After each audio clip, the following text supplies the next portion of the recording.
Welcome back, everybody. It's the Fantasy Pros Dynasty Fantasy Football Podcast. I'm your host, Scott Bogman. Follow me on the Twitter at Bogman Sports. I'm joined, as always, by Pat Fitzmaurice at Fitz_FF on the Twitter machine. And today, Fitzy, it's sleepers and busts. So it's going to be a fun one. It's just you and me riding, by ourselves here. But I like it that way. We can get into fights. We can pick at each other. It's going to be a fun one for sure. That's right. We don't have to, maintain any sense of decorum with no guest. We can just, fight like an old married couple, Boggs. But yeah, man. And by the way, I know this episode is going to come out after the game has been completed, but as we record this, we are giddy with anticipation over the Hall of Fame game. And yes, I know the quality of football is not going to be sterling tonight, but that won't stop me from putting down, bets on 4 or 5 player props and, having a little something to keep me interested in the second half of a bad preseason football game. As long as they play this game, right? Because I remember a couple years ago, they had to cancel the Hall of Fame game because the field was such crap. I got to assume that they have fixed that issue. But Aaron Rodgers is back, and he was there the last time they didn't play this game. But it's always a fun one. And the best part is knowing that after this weekend, there is football every single weekend until February. So that is what I'm very excited for. Last free weekend, get all your chores in, get all the stuff, time with your kids and everything in, because it's going to lock away and we're going to get college football and NFL football coming here real soon, and then games that count in about a month. So I am super excited for football to be back and super excited to talk sleepers and busts with you here, Fitz. And let's just kind of go over, because I feel like I have different rules for sleepers and busts. I feel like everybody kind of does. So it is a little bit of an arbitrary term, because a guy that could be a sleeper in your league might not be a sleeper in a different league. It depends on the rules. It depends on the knowledge of the people playing. There's a lot of different factors that go into what counts as a sleeper or a bust. So if we're looking just at these terms, Fitz, how would you declare a sleeper or a bust in your mind? So we've got deep rosters typically in Dynasty, right? 28 or more. Yeah. To me, these are guys who are maybe bottom 5 on your roster, but worthy of roster spots. So right. Cam Akers is not a sleeper. Sure. Some of these other guys, just because guys who everyone is expecting to pop but haven't really fully popped yet. These are guys who, and looking at our list, I think we were kind of in step with how we decipher the term sleeper. And, it is guys that I think we're trying to convince people to take a shot on. I think most of these guys are rostered already in leagues, but could probably be acquired pretty inexpensively. Yeah, for me, I think that's exactly right. Like, sleepers aren't, they're not in the top 10 rounds of a draft, right? Those are values. You may get a guy at a value, but he's not really a sleeper. It's not like a guy that no one is talking about.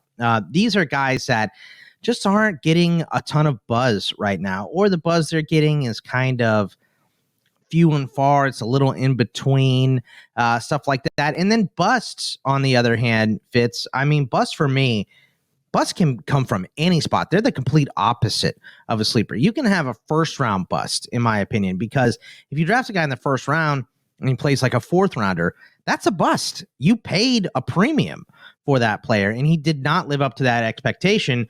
So you can have a bust from really any point in the draft, I feel like, outside of maybe the last 5, 6, 7 rounds, somewhere like that, because then you're really dart throwing for those sleepers. So I wouldn't consider those guys bust, but I think anyone in the top 10, 15 rounds could be considered a bust if they don't play up to their round potential where you bought them or price in an auction. Yeah, these are 2 distinct sets of names here for the sleepers and busts. The sleepers are guys, a lot of people might not have great familiarity with, and the busts, there's some big names here we're going to discuss, Bug. Some of these guys are neon lights type names. Right. So this is going to be a fun conversation. Yeah, and just keep that in mind before you come rip us for our bust. We're saying that busts can come from any point, and most likely the higher they're taken, the more likely they are to be a bust, to not live up to that first, second, third, fourth round value, right? So we do have the bigger names are going to come later. We're going to do sleepers first, and the bigger names are going to come later. But these are guys, the sleepers that we're going to go through are guys that you need to keep an eye on. But before we get into the show, we got to talk to you about trades. Is that trade offer you received a boom or bust for your team? Stop guessing and get instant analysis with our trade analyzer at fantasypros.com/analyzer. Whether it's a 2-for-1, a 3-for-2, or an even trade, the trade analyzer has got your back. It also is perfect for dynasty leagues and supports trades with draft picks. The trade analyzer lets you see how your league power rankings shift before and after the trade. Navigate your negotiations with confidence and head over to fantasypros.com/analyzer to start evaluating your trades now. Also, if you want to talk to Pat and I directly and ask us about a trade, then follow us on the Discord. We are on the Discord at 5 p.m. Eastern over at fantasypros.com/dynasty chat. Please check that out on Fridays. That's where Pat and I are answering all your questions. And, you know, the crowd is getting bigger. I feel like every single week leading up to the season, our chat crowd is getting bigger and bigger and bigger. So it's a lot of fun, and we're answering a lot of good questions over there. So come hang with Pat and I. But Pat, I'm going to say age before beauty here, so you can go ahead first and give us your first sleeper. All right. I'll lead off with Alec Pierce, wide receiver for the Indianapolis Colts. He is an ECR, a dynasty ECR, expert consensus ranking of 62, wide receiver 62 on Fantasy Pros. I have him a wide receiver 48. So here is a guy, Boggs, with a 6'3", 208-pound frame and 4.4 speed, also a 40.5-inch vertical jump. That tied for fourth best overall of all the players in the 2022 at the end of 2022 NFL Scouting Combine. So this is an athletic cat, and a second-round pick. Has second-round draft capital, decent rookie season last year, considering just how bad the Colts QB situation was. 41 catches, 593 yards, 2 touchdowns. He is a vertical receiver, Boggs. He had a high average depth of target last year, and now he is getting paired with Anthony Richardson, who not only has a bazooka for an arm and can, stretch the field with Alec Pierce, but Richardson also has the mobility to buy time for his receivers to get open deep. So I'm kind of excited about this quarterback receiver pairing. Pierce and Michael Pittman were both second round picks. Pittman is a little bit bigger. Pierce is faster. Is it totally inconceivable that Pierce ends up having a better career than Pittman? I mean, if I had to put an even money bet down on these two, I'm betting on Pittman. But I don't think it's totally out of the question that Pierce could end up having the better career. Boggs, he reminds me a lot of Jordy Nelson in some ways. Okay. And I don't just want to get caught up in doing the, two kind of tall, fast Caucasian guys, but like, I think they might have some of the same strengths. It seems like Pierce maybe does some of his better work on the boundaries, which is, where Jordy was great. I mean, no one was better on the sidelines than Jordy. He was just sterling in that capacity. And, Pierce got good marks when Matt Harmon ran him through film study in his reception perception series. So I'm pretty excited about Pierce, and it's kind of strange that no one has paid more attention to him given his combination of draft capital and physical skills. I know he didn't light it up with his numbers in year one, but again, the Colts offense was kind of a dumpster fire last year. I feel like I'm one of those people too, Fitz. And, this is a potentially shifting offense as well, depending on what goes on with Jonathan Taylor, right? Because it seems to be getting fairly ugly. And Even the backup, has been hurt there. So they're down to maybe their rookie, Evan Hull, as a starter next to a rookie QB as well, because Anthony Richardson is getting pretty much all first-team reps right now. So it seems like they're walking into week one with the rookie as their starter, and they're not going to give much consideration to Minshew. Now that we got a long way before the season starts and some preseason games and stuff like that, and Richardson's going to have to improve to do that. But Alec Pierce is not a guy that I've thought about a lot. I have to admit, I'm probably one of those people because I have him a little ahead of his ECR. But it's like 4 or 5 spots. It's not by a lot. And it's because when I look at this offense, I think run first. I think Jonathan Taylor, I think Anthony Richardson is going to run a lot. And if you have a number one target, I think that's really automatically Pittman. I do think Pittman is a better overall wide receiver than Alec Pierce. And I wouldn't, so when you say, is it conceivable?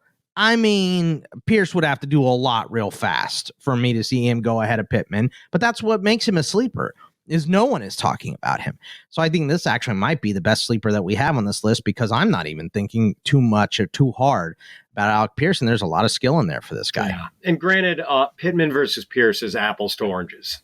I mean, Pittman is right. They're different players. I don't think Pittman is necessarily a pure possession receiver, but he definitely operates in a different area of the field than Pierce does. He's a little bit closer to the line of scrimmage, smaller average depth of target.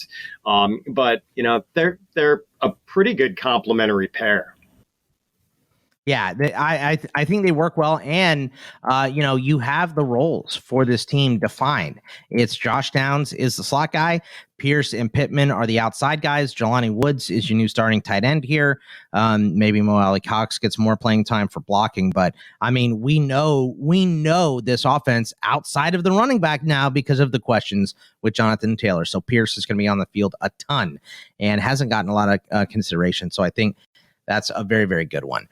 For me, Fitzy, my first sleeper, I'm going to go and look, these are going to be some familiar names if you've been listening to every single episode of this show, but I'm beating the drum for these guys, man, and I'm not going to come off of it. Jalin Hyatt is going to be my very first guy here. And look, I know that we saw a little bit before, the combine where a Cowboys coach was saying, like, we know what you are. You're a speed guy. You're not a route runner.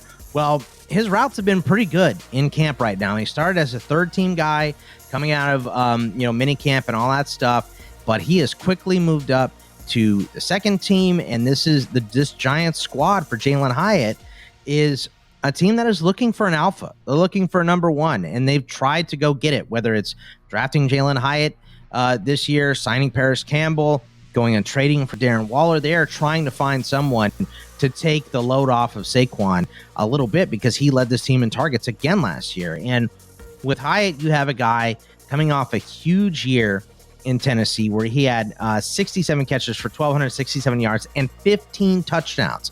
You do not have to squint too hard to see Deshaun Jackson from this guy. And by the way, Fitz, I don't know if you have heard this yet, but they track the miles per hour of all the players in the pads. It's been something they've been doing for, I think, since like 2018, or I guess it actually has to be 2015 or 2016.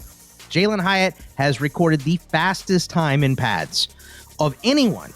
He's over 24 miles per hour. The previous record was Tyreek Hill, set at 23.24 miles per hour in 2016. So to me, I think Jalin Hyatt's floor could possibly be Deshaun Jackson, right? And I think that he could climb much, much faster than that. Of course, he's going to have to do it on the field. Pads are one thing, on the field is a different thing. But this guy made a big difference for Tennessee. He put them on the map. Cedric Tillman was huge to that as well, as was Hendon Hooker. But I think people are overlooking Jalin Hyatt, especially in startup drafts. His ECR right now is wide receiver 61.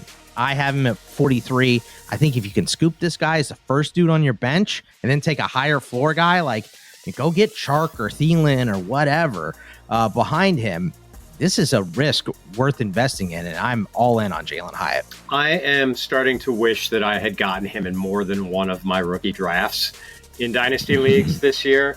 It's interesting, and boy, like if he could be a healthier, more consistent version of Deshaun Jackson, That'd be pretty special. I mean, Jackson was an impact player, even though he, missed some time and tended to be really streaky, like some big games, some games where he just kind of disappeared. But, man, Hyatt, we talked about this with Thor Nystrom about what a difficult evaluation the University of Tennessee receivers were, because Josh Heupel, the Tennessee head coach, runs this very simplified offense. And it's it's vanilla. Well, I mean, it tries to simplify things for the quarterback as much as humanly possible. And Thor thinks Heupel is probably the best play caller in college football. But it doesn't necessarily, the Heupel offense doesn't necessarily prepare quarterbacks and wide receivers for the pro game as much as you'd like. So, yeah, that made Hyatt and Tillman sort of tough evaluations going into the draft. But so far, so good, based on all the training camp reports. And like you said, I mean, he's just got special speed and ball tracking ability. Right, and there's plenty of speed guys that come in and do nothing. Anthony Schwartz was a speed guy. Devin Allen, pure speed, right? Like, but they're special teamers. Yeah. They don't.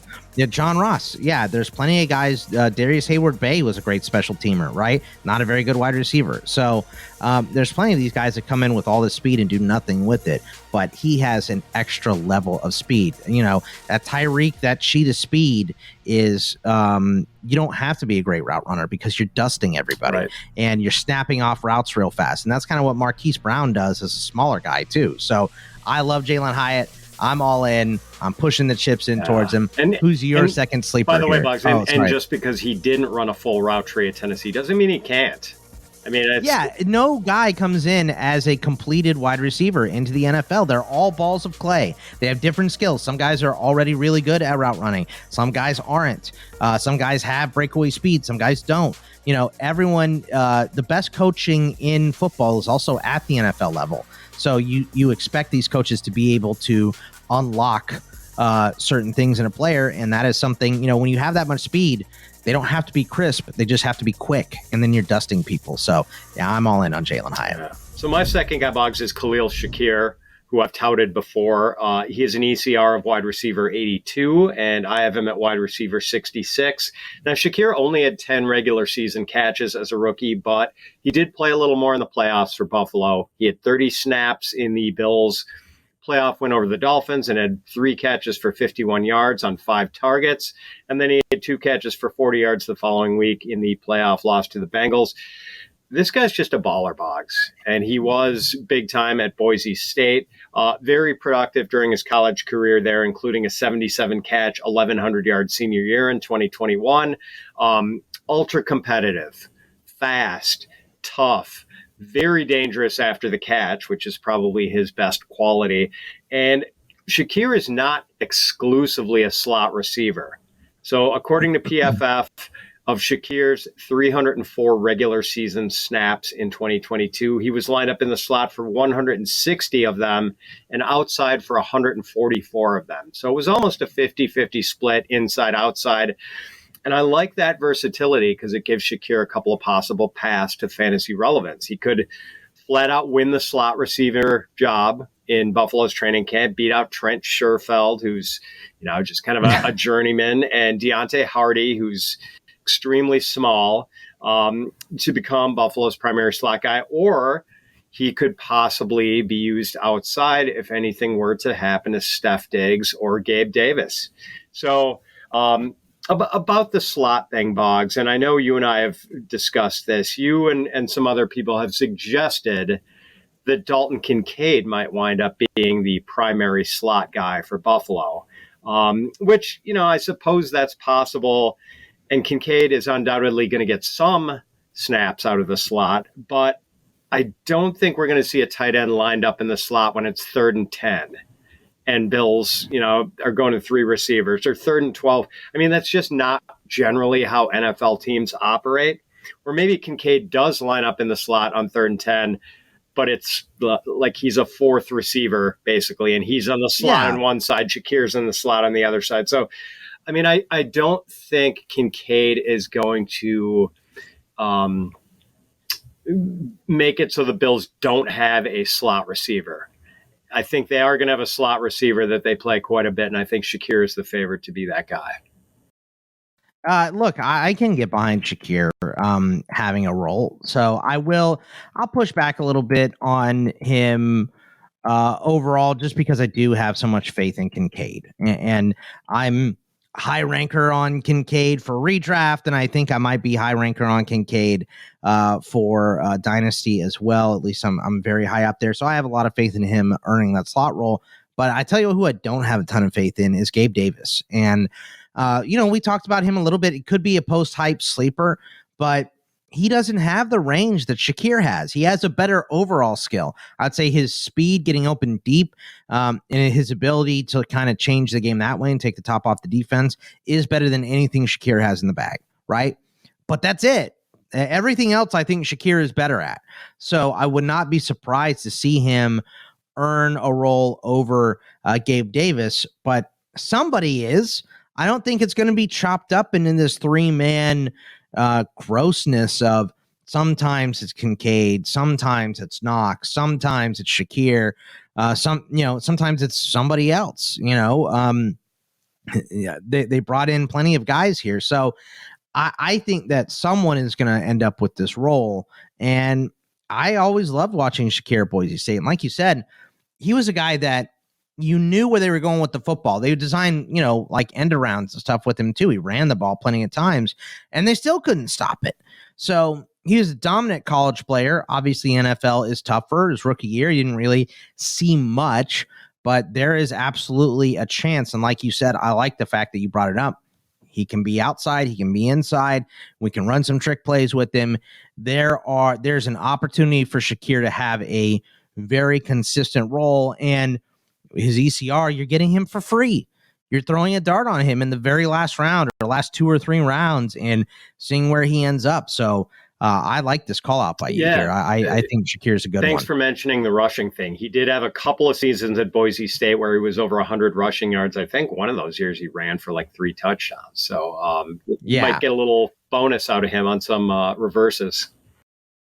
Yeah, I mean, all around just a player that you can design plays for, kind of a Debo-ish, good yak, set him up for some short yardage, play him inside, outside, put him in the backfield. He can do it all. So I do like Khalil Shakir as a call out as well. Number 2, I'm going to keep doing this. I'm going to keep beating this drum. It's John Metchie. It's hard to have John Metchie not as my number 1 sleeper. I think we're going to hit that guy last year. But John Metchie, I have him as 48 among my wide receivers. His ECR is 70. So this is a deep sleeper, and I'm beating the drum here. He was underrated coming in with a good wide receiving draft class. Then he had the leukemia, obviously, so he's even more underrated now. But let's just first take a look at the competition that he's facing here in Houston, right? For number 1 targets under a new regime, no one is beholden to anyone on this roster. So this should be the word that Tony Romo said that we love to repeat, a true meritocracy. Whoever is the best player should be getting the reps for the Texans team. It's Nico Collins, it's Robert Woods, and Tank Dell at wide receiver, and for targets, Dalton Schultz. Now, early in the season, I do expect this to be more of a running team. We saw Damian Pierce play pretty well last year. They brought in Devin Singletary, another guy that can get 200 touches. So sure, maybe they're going to be a run-first team. Maybe that's going to be their identity here, but someone is catching passes in Houston. And I think it absolutely can be John Metchie.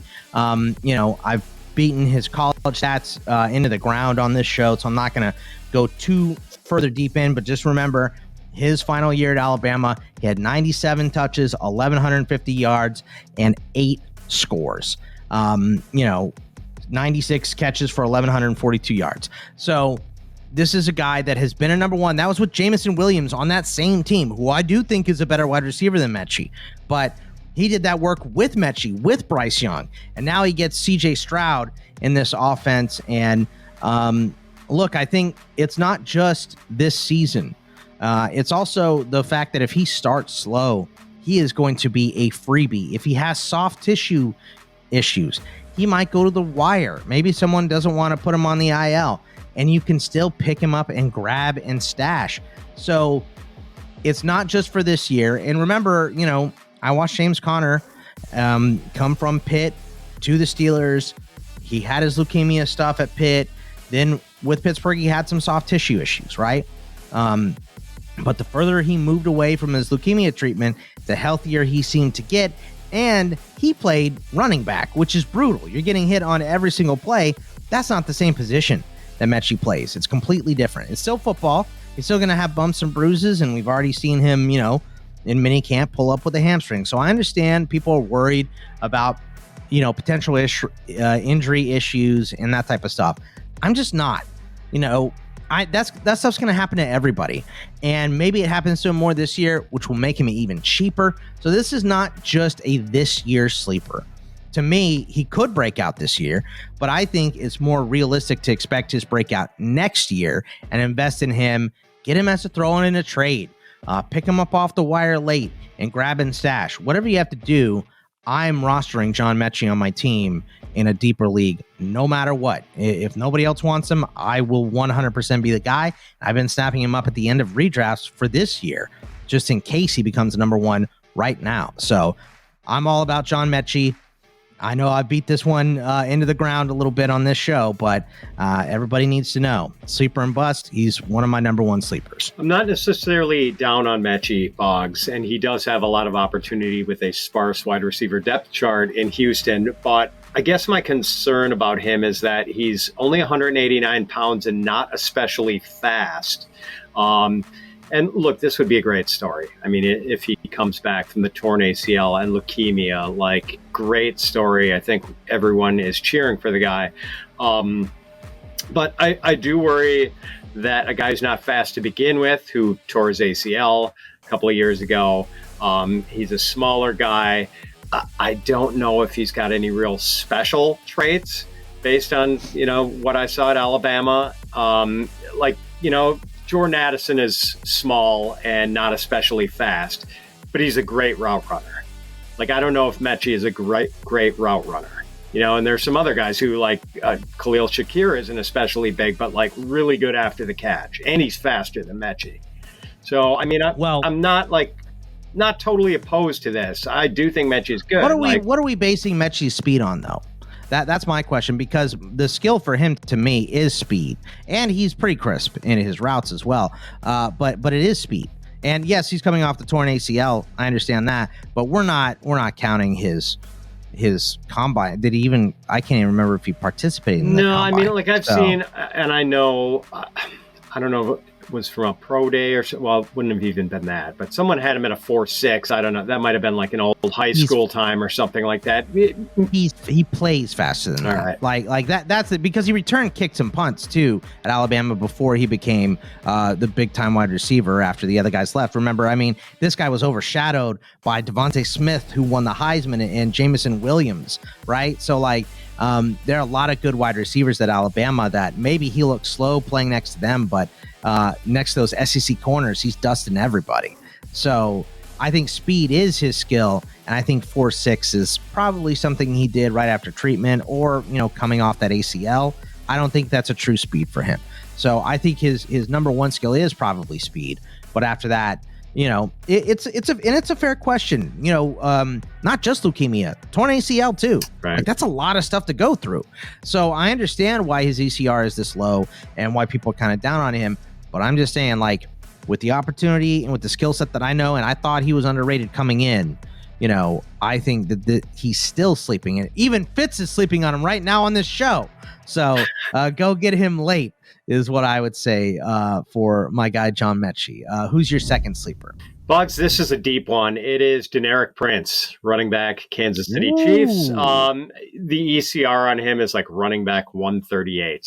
I've got him running back 72 and basically contending that he is worth a roster spot. I picked him up on two of my dynasty teams this week.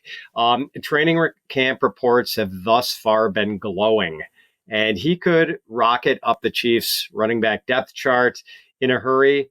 Isaiah Pacheco, good first season, but he was a 7th round pick, and his hard charging running style could possibly lead to injuries. Jerick McKinnon is 31 and kind of a one-dimensional passing down back. Clyde Edwards-Helaire is fighting for a roster spot, and maybe Deneric Prince is the guy who knocks CEH off the bubble. And Patrick Mahomes was just singing Prince's praises the other day, and he mentioned that Prince has been good as a pass catcher, which is something we didn't really get to see from him at the University of Tulsa. And one Chiefs reporter said Prince's roster spot should be written in ink. So reports very positive. Now, who is he? Yeah, he played for Tulsa. And granted, I had to ask Thor Nystrom, our Fantasy Pros and Betting Pros college football and NFL draft analyst, about him because, I try to watch as much college ball as I can, Bugs, but I don't feel not watching Tulsa. Not watching a lot of the Golden Hurricanes. So you didn't see their pimp hat on the sideline? They have, how they do the chain for the turnover chain for some teams. Yes. Tulsa's got a pimp hat with a big red feather in it. It's awesome. Nice. So I mean, he's a bigger back. He's 6'0", 216 pounds, and he has 4.4 speed. So the physical stuff is great. Thor was telling me that, yes, he has just like really good natural power, but too often in college, he sort of reverted to being a finesse back in a way that didn't really benefit him. So Thor's very gifted physically if he can just kind of, get his head straightened out and like go full bore on every rep. He's got promise. And, 729 rushing yards in 8 games, his final season after he'd missed the first 4 games with some sort of undisclosed injury. Every year, Boggs, we see a couple running backs come out of the ether and establish themselves as potential contributors. We saw Pacheco do it for this team last year. Exactly. And Prince does seem like he could be one of those guys for 2023 and could potentially get some work in an explosive offense. I'm kind of intrigued here, Boggs. I completely understand you being intrigued, and I'm also a guy that, I sit here and say, look, you want to invest in a Chief somewhere. You need to, right? Like, it's just smart to take someone in the best offense in the NFL, whether it's, reaching late for Deneric Prince, who's not even my favorite sleeper on the Chiefs. I like Justin Ross a little bit more than him, who we're not even going to talk about today. But I mean, look him up. He was great in Clemson. He had spinal fusion surgery, and they thought he's going to have to retire. And now he's back with the Chiefs after missing all of last year with a different injury. Like, he's injury prone. But Prince, like you said, this is the same stuff we were hearing about Pacheco last year. And now we're hearing it about Deneric Prince because Pacheco is still waiting to be cleared. They said August 20th is when he's expected to be cleared. And he had surgery on his hand and his shoulder. And the shoulder is the worrisome thing, which as a power running back is not a good injury to have. So I still like Pacheco. I've been investing in him because I do see him slip in some drafts because he's got the little flag or the little cross next to his name. So people kind of ignore him a little bit. And I'll snap him up. He should be ready by week 1. And I do think he's still the leading guy here. But remember, Andy Reid is a total meritocracy guy. It doesn't matter where you were drafted. It doesn't matter, what type of money you make. If you are the guy doing the work and getting the job done, you're going to have playing time. That's just what it is for him. So this one is a sneaky one, Fitz, and I like it. And I think I said second, this is your last one. But I mean, I respect this one a lot because this is an absolute free chess piece at the very bottom of your draft, right? Like right now, maybe after a couple preseason games, he's not going to be sitting that low. But right now, you can take Deneric Prince as your very last pick, and there's still going to be people in your league that haven't heard of him, right? Yeah, I mean, there's some, I said at the top of the show, this is mostly guys who are probably rostered in most dynasty leagues, but I think Prince is the one guy we're talking about as a sleeper who might not be rostered in every league. My last sleeper here, it's one I think I've mentioned a couple times. You and I have gone back and forth at this specific position. I can't speak today. I'm so excited to talk about Ty Chandler, but it's Ty Chandler, man. His ECR is 79. I got him at 53.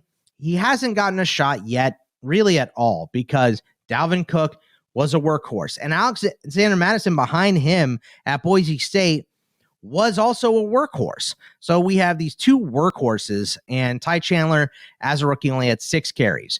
But At UNC, he transferred there from Tennessee. His last year in 2021, he was top 10 in breakaway percentage yards, top 20 in breakaway yards overall. He had 33 rushes over 10 yards that tied for 21st in the nation. He was one of only 33 players to hit that, or one of only 3 of the 33 players to hit that mark with under 200 carries. I know preseason doesn't count, but last season in the preseason, Ty Chandler led all players in yards per carry during the 3 games played at 7.53 yards per carry. Alexander Mattison is likely to be the workhorse next year, but I still think that he'll get closer, meaning Chandler will get closer to 100-ish carries as opposed to the 73 that Madison had backing up Dalvin Cook last season, as Dalvin Cook was like almost a 300 touch player. I do think Madison is the workhorse guy. I do think he's a 200 touch guy, but I do think there's more work for whoever's behind him than there was for him behind Dalvin Cook. That's kind of how I'm trying to say this. And Ty Chandler, we just talked about those breakaway yards. He's a high percentage and a high breakaway guy. That's his game. And that type of game, it's like we talked about earlier this offseason with Devin A-Chain, Fitzy. This isn't a guy that needs 20 touches to be successful because he has that breakaway potential. If you're giving him 10 to 12 touches, he rips one off. I think that's going to be great for him. He can also catch the ball out of the backfield, which they're looking for somebody to do. I think he's more complete than Kenny Nagwanu. Dwayne McBride had better numbers than him, I think, in these breakaway yards and stuff like that, but he was playing G5 competition most weeks behind a run-only offense. Ty Chandler had Sam Howell and Josh Downs and a lot of good players around him to contend with, plus tougher defenses. So Ty Chandler has already made a team. He's already looked good in the preseason, which is more than I can say about Dwayne McBride. Kenny Nagwanu is kind of a one-trick pony, and he's on the pup right now. So I think, maybe not on the pup, but he has been sitting out the last couple of days. But I think Ty Chandler is the immediate backup to Alexander Mattison. And while we all think Alexander Mattison can handle the workload, I think he can. I'm a believer in him. I don't think many players are built like Cook and Chubb and Derrick Henry and CMC to withstand 300 touches. So I don't think the Minnesota really gives him that workload. And with those linebackers taking an extra step back because you have Jefferson and Addison and Osborne and Hawkinson, you're giving Ty Chandler a little more space to work in. Oh, man, I am very, very excited about Ty Chandler, and he is pretty much free right now as the handcuff and backup to Alexander Mattison. So I'm all aboard the Ty Chandler hype train. I may be the only guy on this train, but I'm very, very excited to be conducting it, and he is my guy. My last Dynasty startup draft was about a month and a half ago, Boggs. I did take Chandler in the late rounds of that. So, yeah, I'm tentatively enthusiastic. I do think he has a decent shot to be the primary passing down back for the Vikings. I don't know what his outlook is for early down work. I'm a little more hesitant to think that he's going to get that. My only concern is that, now I've heard some Kareem Hunt to Minnesota rumors. If they bring someone else in, that's going to make me hesitate. I would suspect he's still going to make the team. I agree with that. I think he would still make the team even if they signed Hunt. He would be third, though. But yeah, I agree with would that. add just another obstacle he would have to hurdle. Yeah, and that is a possibility. And I know a lot of Vikings beat writers think they should bring somebody else in. I don't think they're going to. I think they like Ty Chandler. I think they like what they got, and that's why they haven't made a splash earlier. So we'll see. There's a possibility I could be wrong, but I really like Ty Chandler. To me, I thought of him as Willie Parker that could catch, because he has super fast speed, and that is a pretty good skill set to have. So, you compared a guy to Jordy. I compared a guy to Willie Parker. We're going old Packers and Steelers here as fans of those teams, but these are the teams we watch the most. So no one should be that surprised. We'll work quicker through the busts. The busts are less fun to talk about because you're predicting a guy to kind of fall off or not match his draft value, which is a tough spot to be in. I like picking sleepers way more than I like picking busts. But the busts, I feel like, are kind of easier to pick, and you're also getting higher names in here. So we'll do this. You do your 3, and then I'll do my 3. How about that, Fitz, to end us out for busts? So who's number 1 for you? All right, Boggs, I'm going to start with Saquon Barkley. ECR of running back 5 in Dynasty. I've got him running back 9. And so I think people are viewing Saquon's 2022 season as a successful comeback after injury-plagued seasons in 2020 and 2021, where he missed a combined 18 games. Yes, he ran for 1,300 yards and 10 touchdowns last year. I do have some concerns, however, Bogman. And concern number one, Saquon has not been truly effective as a pass catcher since 2019. That's 4 long years ago. Last year, 5.9 yards per catch and 4.4 yards per target. Those are bad numbers. And the year before, granted, he played 13 games and might not have been full strength for some of those games, but 6.4 yards per catch, 4.6 yards per target, not great. And he's had 2 touchdown receptions in his last 34 games, counting the Giants' 2 playoff games last year. Concern number 2, Boggs, his rushing production started to taper off down the stretch last season. Over his first 9 games of 2022, he averaged 103.4 rushing yards per game and 4.7 yards per carry. Over the last 7 regular season games he played, 54.4 rushing yards a game, 3.9 yards per carry. There was a decline. And take advantage of the perception that he's as good as ever, because I don't think things are quite as rosy as is commonly believed. This is going to be his age 26 season. He turns 27 right around the Super Bowl. He's had a torn ACL. He's had a partially torn meniscus. He's had ankle issues. I don't know how many good years he has left, Boggs. I think it's a good time to sell. Well, I don't know that I have a lot of argument for it's a decent time to sell, because the falling knife, getting out from under a running back before all that stuff, blah, blah, blah, blah, blah. I don't follow that to a T, because I like to see a guy that has done it before and has done it again, like Saquon did last year. And yes, those numbers were bad in the second half. Yes, he's had injuries. All running backs have injuries, so I'm not too worried about him in that respect. Is he the guy that he came out of Penn State as right now? No. No guy after getting this many touches into his career is as fresh-legged as they were coming out of college. So I don't really have argument for that. My argument for Saquon continuing to have success would be more about the Giants' offense and the fact that he shouldn't have been putting up those good numbers to start with, because he was the only show in town.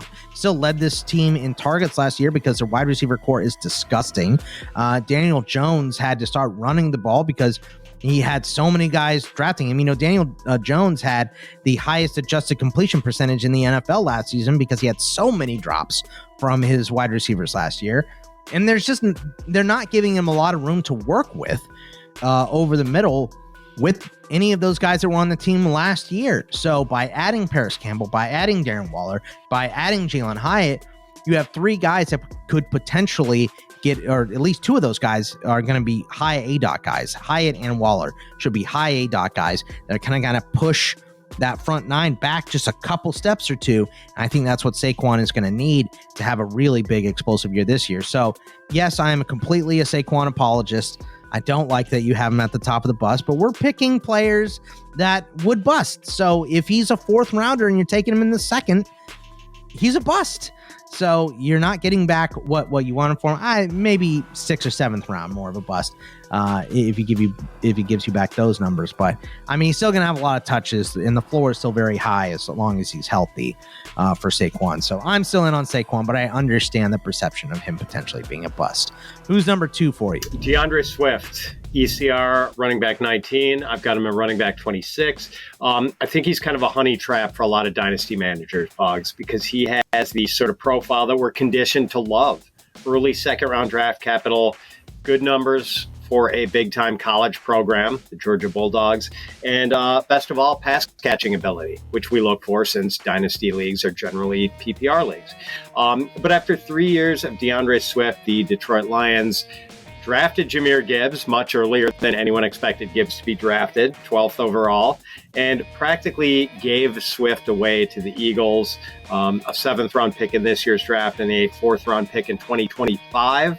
So Swift's original team gave him a thumbs down. And, The Eagles do have a great offensive ecosystem generally, but I don't know if it's going to be great for Swift. Much of Swift's fantasy value has been derived from his pass catching. The Eagles targeted their running backs only 61 times last year, the fewest number of running back targets by any NFL team. That's 3.6 running back targets per game. And I don't really see that number going up. Didn't Swift have like 60 catches last year too? Yeah, he's had like 70 plus targets the last 2 years despite missing games. I think he averaged 6 targets a game one year, 5 targets a game the other year over the last 2 years. And Hurts is mobile. We know mobile quarterbacks don't check down very often.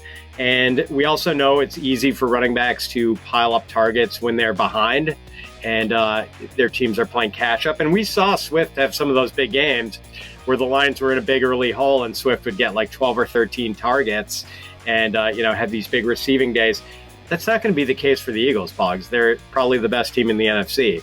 When are they going to be down by 2 touchdowns? So they definitely have one of the best defenses in the league too. So it's going to be grinded out. Rashod Penny, better equipped than Swift for early down usage, better between the tackles. Kenneth Gainwell and Boston Scott are still around. I don't see why Swift still has a top 20 ECR, and even having him at running back 26 feels too high.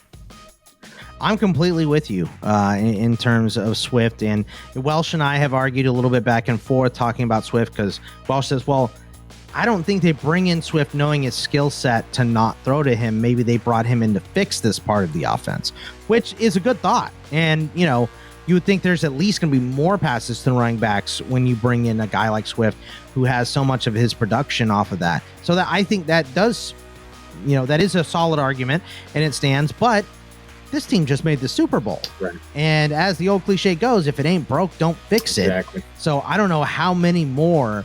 And are you you're not taking targets away from Brown or Devontae to give them to Swift. So you're taking them away from Goddard, who's also probably just, higher in the pecking order in this offense than DeAndre Swift would be.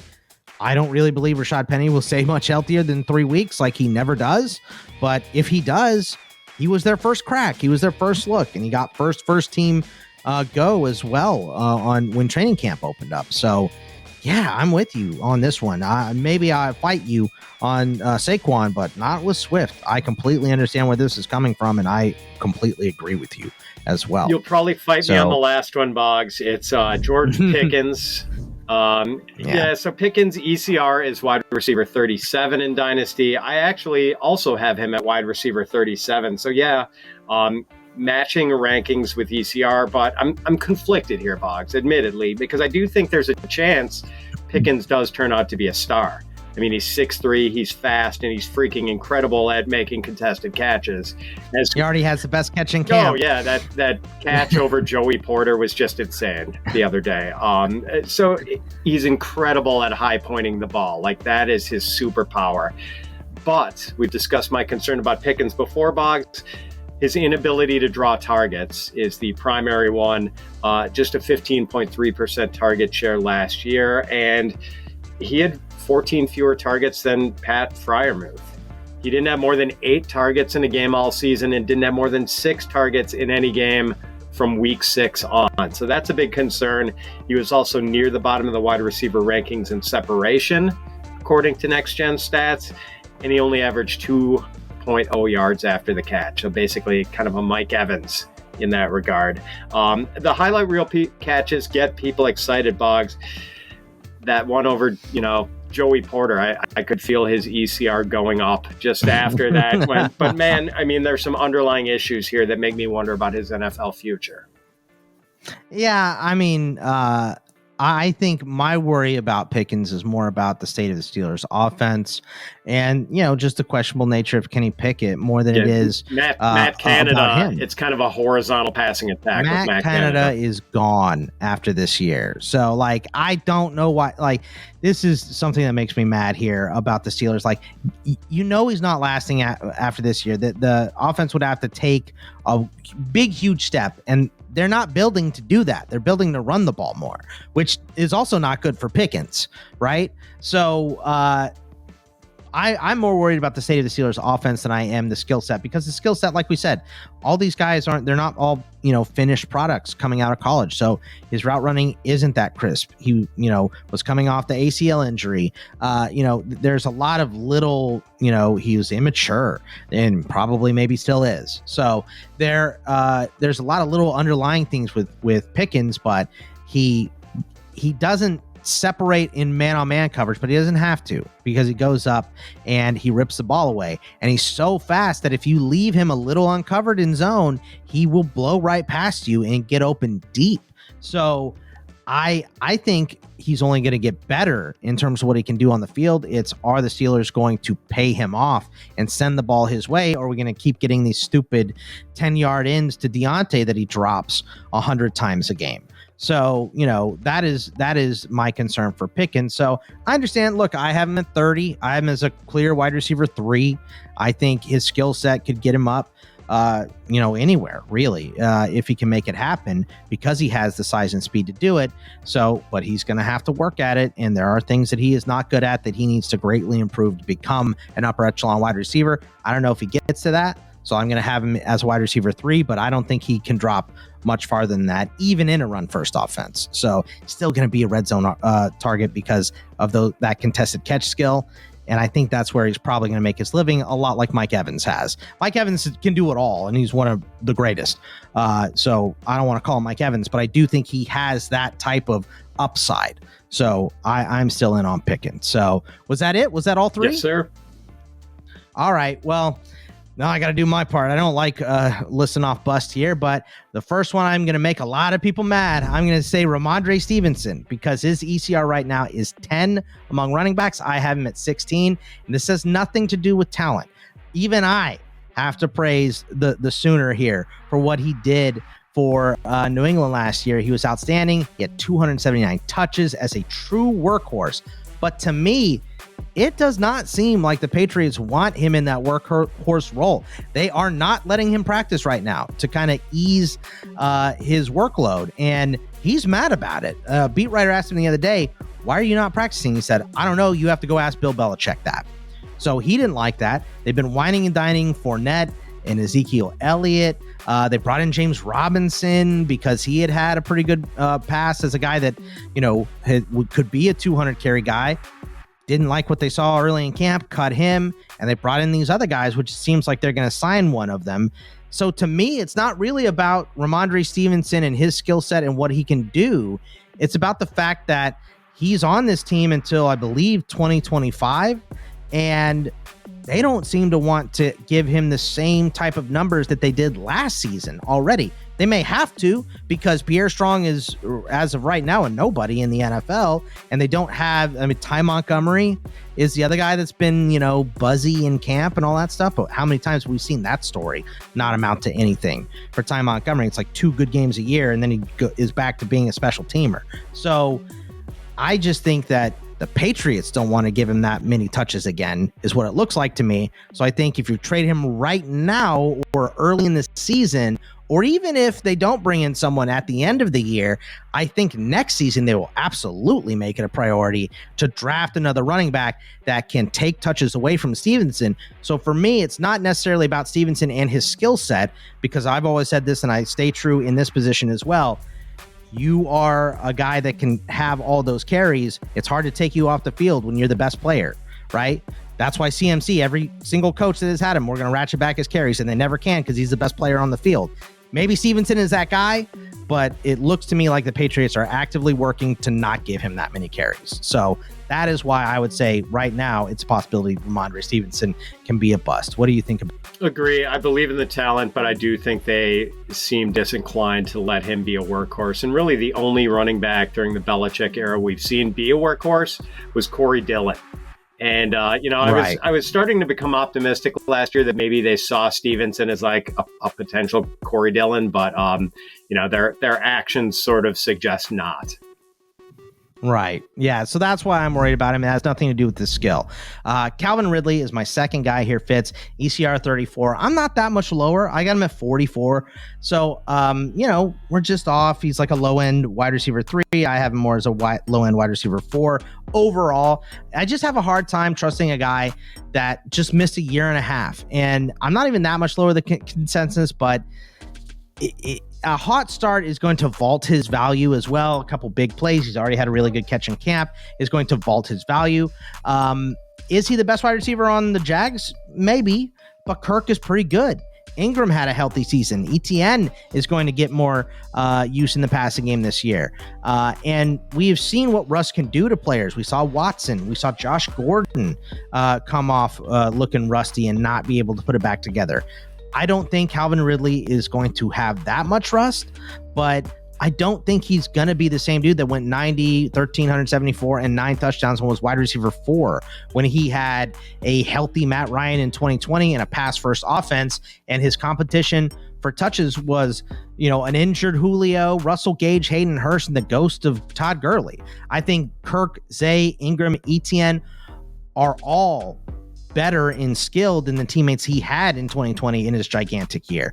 So could he get to that? I mean, the skill is in there, but there's a lot of rust to come from. There's a different offense, and he made a lot of his production on touchdowns, which we have Bigsby, we have Evan Ingram, and they haven't even let Trevor Lawrence really run yet.